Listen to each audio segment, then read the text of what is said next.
Então vamos lá, né? Vamos dar continuidade às doenças da hipófise e hoje a gente vai falar da acromegalia.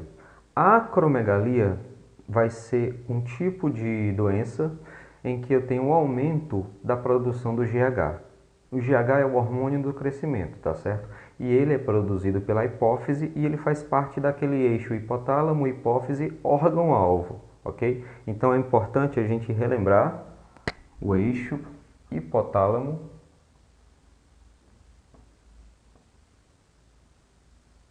hipófise e o órgão-alvo. Tá bom? Que no caso vão ser muitos órgãos, porque o hormônio do crescimento age em muitos órgãos, não apenas nos ossos, tá certo? E só lembrando que o hormônio do crescimento ele vai agir nos ossos, atuando na placa de crescimento, nas epífises de crescimento, tá certo? E lembrando que o adulto, no adulto essas epífises de crescimento já estão calcificadas, tá certo? Mas na criança não. Então, se o aumento da produção do hormônio do crescimento for numa criança, a gente vai ter o gigantismo. E se for num adulto, aí sim a gente vai ter a acromegalia, tá certo? Como é que funciona o mecanismo fisiológico normal do hormônio GH? Basicamente, o hipotálamo vai produzir... Deixa eu pegar aqui.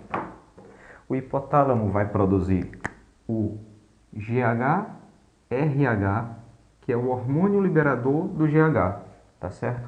Que vai atuar lá na hipófise, estimulando a hipófise a produzir e liberar o GH, que é o hormônio do crescimento, tá certo? Também chamado de somatotrofina. E aí o GH vai agir no órgão-alvo, estimulando a produção do fator de crescimento insulina-like, que vai ser o IGF-1. Existem vários tipos de IGF, né? Mas o principal é o IGF-1, ok?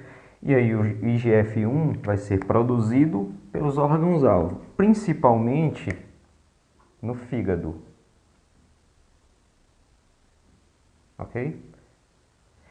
E o detalhe é que existe um hormônio, uma substância, né, que inibe a ação do GH.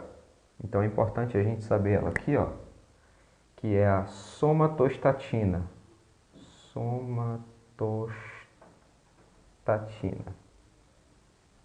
A somatostatina age inibindo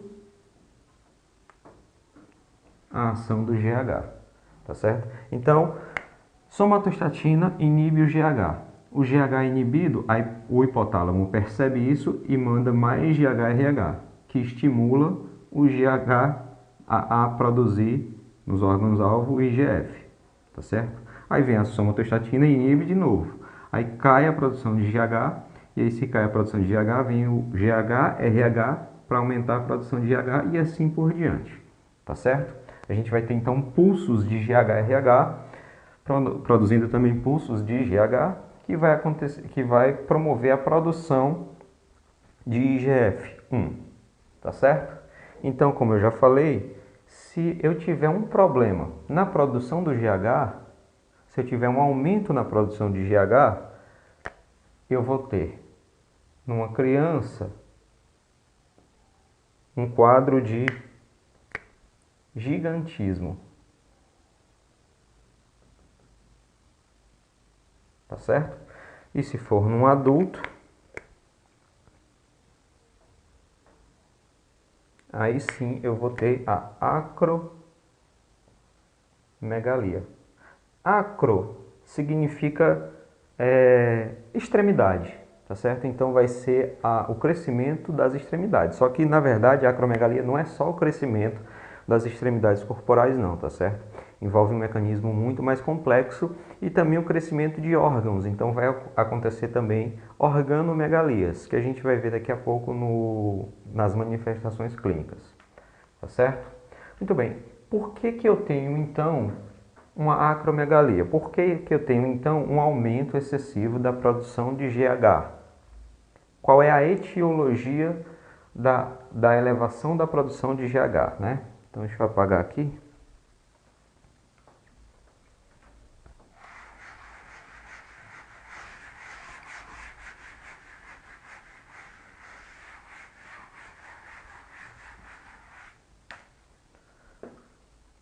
qual seria a etiologia? Então, basicamente, a principal causa, digamos que 99%, vai ser por conta de um tumor na hipófise, que a gente chama de adenoma hipofisário.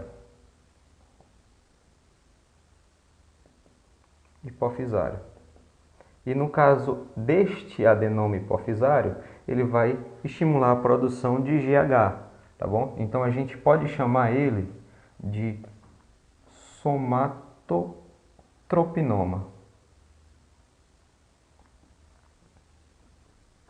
É o hormônio, aliás, é o tumor produtor de somatotropina, ou seja, produtor de GH, tá bom?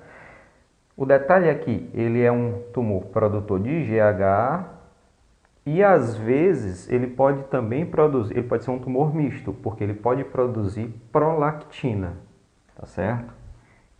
Então ele pode produzir prolactina, ok? Existem outras etiologias. O adenoma hipofisário é uma delas. Mas eu posso ter também, por exemplo, uma síndrome chamada síndrome de McCune-Albright.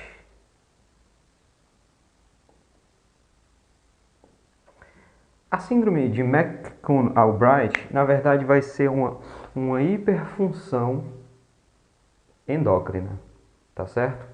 Então, se eu tenho algum tipo de endocrinopatia, eu posso ter uma hiperfunção delas, ok? Também na síndrome eu posso ter, por exemplo, o aumento de manchas cutâneas, como por exemplo, manchas do tipo café com leite, ok? E então, no caso, a acromegalia pode ser proveniente de uma síndrome de McCune-Albright. Né? Por quê? Porque é um aumento da produção de um hormônio, tá bom? Então é uma hiperfunção endócrina. Se aparecer essas manchas café com leite, isso pode também caracterizar essa síndrome, ok? Além disso, eu posso ter também tumores ectópicos. Aliás, tumores que podem produzir de forma ectópica o GH, ok? Então eu posso ter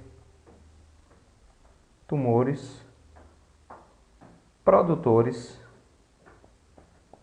de GH, ou até, de forma mais rara, de GHRH, tá certo? Como, por exemplo, tumores neuroendócrinos, como, por exemplo, tumores pulmonares, tá certo? Até a gente já viu isso na síndrome de Cushing, né? Eu posso ter a produção ectópica de ACTH por conta de um tumor de células pequenas do pulmão, não é? Bom, eu posso ter também síndromes, aliás, eu posso ter também neuropatias endócrinas, corta. Eu posso ter também neuropatias endócrinas múltiplas, né? As famosas NEM.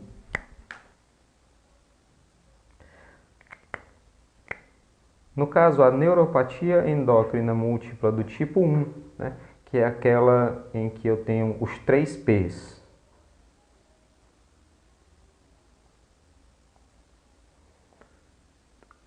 Primeiro P, tumor de pituitária, né? Pituitária é a mesma coisa de hipófise. Segundo P, tumor de pâncreas. E o terceiro P, de hiperparatireoidismo. Então, das paratireoides. Ok? Muito bem. E agora, como seriam as manifestações clínicas?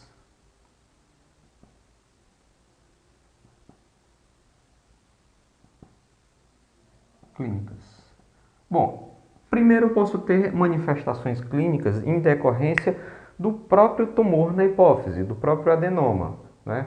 Como, por exemplo, cefaleia, né? Dependendo do tumor, se for um macroadenoma, né? porque o adenoma hipofisário pode ser macro ou micro. Microadenoma é quando ele tiver menos que 1 centímetro, macroadenoma é quando tiver maior ou igual a 1 centímetro, ok? Então, as manifestações podem ser em decorrência da própria ação do tumor, né? Em que a gente tem, por exemplo, aqui, cefaleia. Eu posso ter distúrbios do campo visual.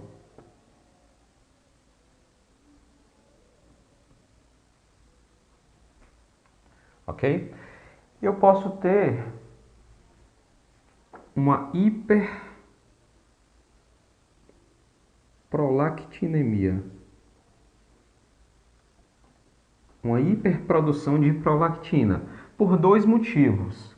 Tanto porque o tumor pode ser misto, então ele pode produzir a prolactina, quanto pelo efeito de massa do tumor. Ou seja, o tumor pode ser muito grande, ele pode pesar, ele pode acabar pesando na hipófise, esticando a haste que liga a hipófise ao hipotálamo.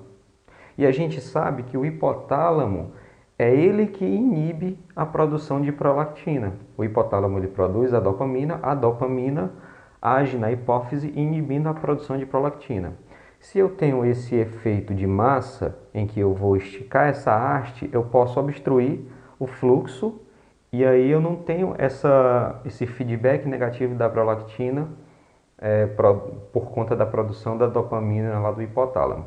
Tá certo? Bom, muito bem. O que mais que eu posso ter? Eu posso ter também manifestações do próprio crescimento dos órgãos, tá certo? Então eu posso ter, no caso da acromegalia propriamente dita, né? Eu posso ter crescimento na face. Eu vou colocar de frente mesmo. Posso ter o crescimento e alargamento do nariz,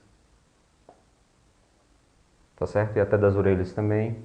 Eu posso ter o crescimento e projeção da mandíbula, que é o prognatismo. Posso ter o aumento dos ossos malares, né? Posso ter uma proeminência da fronte, proeminência da testa, certo?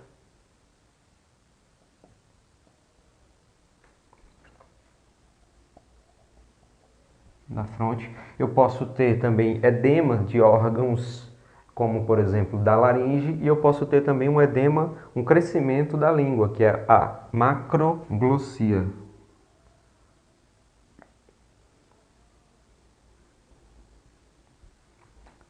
Certo? Crescimento de mãos e pés. Ok? Edema de laringe, né?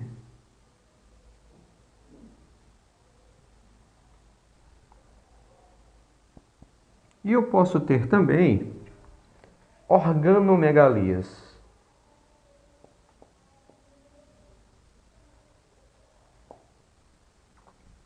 Posso ter o crescimento do pulmão, posso ter o crescimento do coração, posso ter o crescimento do rim, posso ter o crescimento do fígado, tá certo? Tudo em decorrência da ação do IGF-1, tá certo? Qual é a principal causa de morte? As principais causas de morte numa pessoa com acromegalia. Primeiro, a acromegalia vai ser uma doença insidiosa, né? Geralmente ela vai aparecendo ao longo de anos, 10, 12 anos, ok? Porque é o tempo em que vai acontecer a ação do IGF, vai acontecer o aumento dos órgãos e tudo mais, né? Geralmente nos consultórios é comum a pessoa pedir, o médico pedir uma foto. Pode ser uma foto 3x4, pode ser uma foto antiga, né? Pode ser uma foto do documento de identidade para fazer essa comparação, né? Porque muitas vezes as pessoas acabam nem percebendo o crescimento dos lábios, o crescimento da língua, do nariz. Só vai perceber mesmo quando a doença já está bem mais avançada, tá certo? Lá pela 10ª década de vida, né? Por 10 anos, 12 anos, né? Geralmente a pessoa vai perceber isso entre os 30 e 50 anos de idade, ok? Então, a principal causa de morte nessas pessoas vai ser por conta do crescimento do coração, né? Então, o crescimento do coração vai acabar causando, por exemplo, arritmias, pode aumentar a chance de uma cardiomiopatia dilatada, tá certo? E isso tudo vai gerar uma série de consequências cardíacas, tá bom? A segunda principal causa de morte são problemas respiratórios, geralmente em decorrência da obstrução das vias aéreas superiores, né? A pessoa vai ter edema de laringe, a pessoa vai ter a macroglossia, né? E isso tudo pode prejudicar a respiração. Tanto é que geralmente pessoas com acromegalia vai ter distúrbio do sono, ela vai ter apneia obstrutiva do sono, tá certo? Às vezes, muitas vezes pode até ser feito uma polissonografia para essas pessoas, tá bom? Muito bem, continuando então aqui as complicações, né?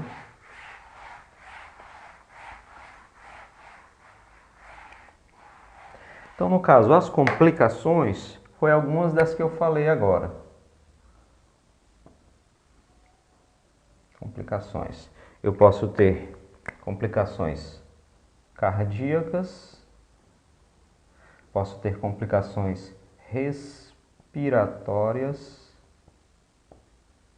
posso ter complicações pelo próprio crescimento, eu posso ter problemas de artralgia, tá certo? Posso ter também complicações metabólicas. Então, nas complicações metabólicas, a gente tem que entender que o próprio GH é um hormônio contra-insulínico. Se ele é um hormônio contra-insulínico, ele acaba aumentando a resistência à insulina. E isso pode levar, por exemplo, a um quadro de diabetes mellitus tipo 2. Tá certo? O que mais? Eu posso ter uma hipertrigliceridemia.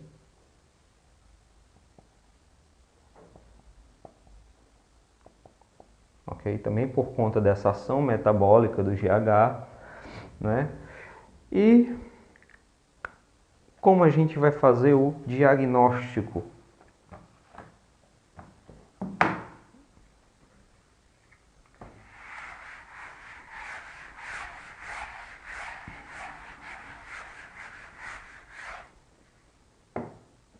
Como é feito então o diagnóstico de acromegalia? A gente vai ter que fazer um exame, primeiro clínico, né? Então a clínica é bem sugestiva, mas também eu tenho que fazer exames laboratoriais. Como, por exemplo, eu vou ter que fazer a dosagem do IGF-1. Geralmente eu não faço a dosagem do GH-RH e nem do GH, tá certo? Porque como eles agem em picos, eu posso ter um falso negativo, por exemplo, tá certo? Então, o que é que eu vou fazer? Eu vou dosar o IGF-1. Se ele tiver muito aumentado, aí eu vou fazer o teste de tolerância oral à glicose, tá certo? TOTG. No caso, por que eu faço o TOTG 75? Pronto. Então, por que eu faço o teste de tolerância oral à glicose? Porque o GH é um hormônio contra-insulínico. Então, eu acabo diminuindo o GH quando eu tenho uma hiperglicemia, tá certo? Então, eu tenho uma hiperglicemia, eu vou acabar diminuindo o GH e aumentando, por exemplo, a insulina, certo? O que acontece numa pessoa que tem um tumor lá na hipófise que está produzindo muito GH? Ele não vai obedecer a essa regra, digamos assim. Então, eu faço o teste de tolerância oral à glicose e depois que eu faço o teste, aí sim eu doso o GH. É para o GH estar alto ou baixo numa pessoa normal? É para o GH estar baixo. Dei glicose para a pessoa, GH cai. tá certo? Uma pessoa que tem um tumor na hipófise produzindo GH, ele não vai cair. Então isso aqui serve para eu confirmar o diagnóstico de acromegalia por um aumento na produção de GH, tá certo? Bem simples. Pela clínica já é bem sugestiva. Aí você faz o laboratório, dosa o IGF. Se ele tiver alto, você vai dosar, você vai fazer o TTGO, tá certo? E depois disso você dosa o GH. Geralmente você vai dosar o GH de meia em meia hora até 2 horas, tá? Depois disso, aí a gente parte para um plano terapêutico, que geralmente vão ser 3 linhas. Então, como é que é feito o tratamento?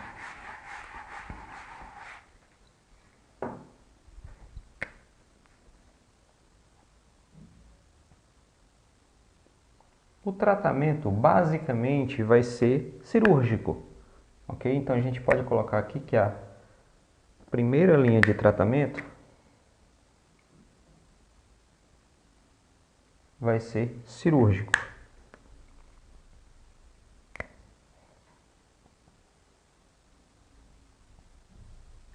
Uma cirurgia transesfenoidal.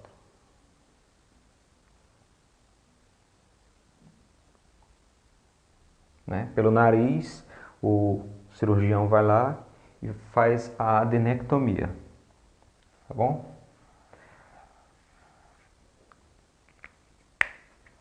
O que mais? Segunda linha, eu posso fazer os medicamentos.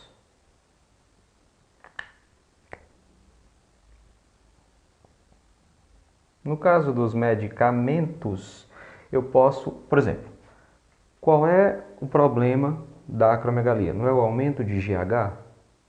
Então, se é aumento de GH, eu posso tentar utilizar um medicamento que seja um análogo de quem inibe o GH. Quem é que inibe o GH? Não é a somatostatina? Então, eu posso usar um análogo da somatostatina. Análogos da somatostatina. Tá bom? Que aqui no caso vai ser o octreotide e o lanreotide. Tá bom? Então, esse é um dos medicamentos que podem ser utilizados. O que mais? Eu posso, além disso,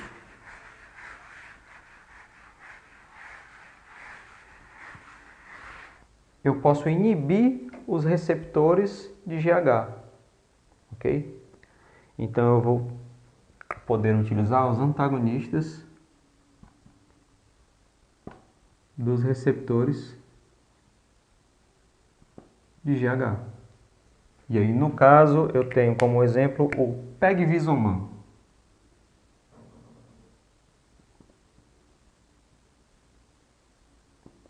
Certo? E por último, eu posso também utilizar os agonistas dopaminérgicos.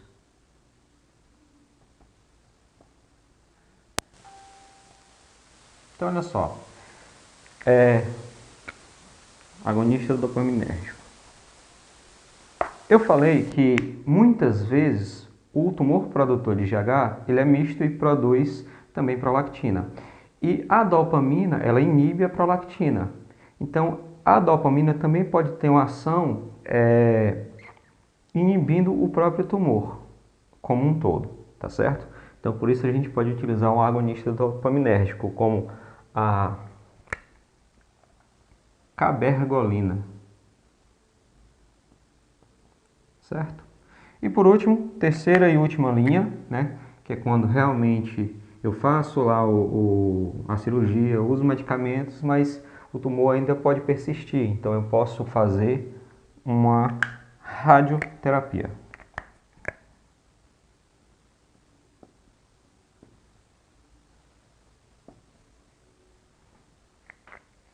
Tranquilo, então? Qualquer dúvida é só mandar aí nos comentários. Até mais.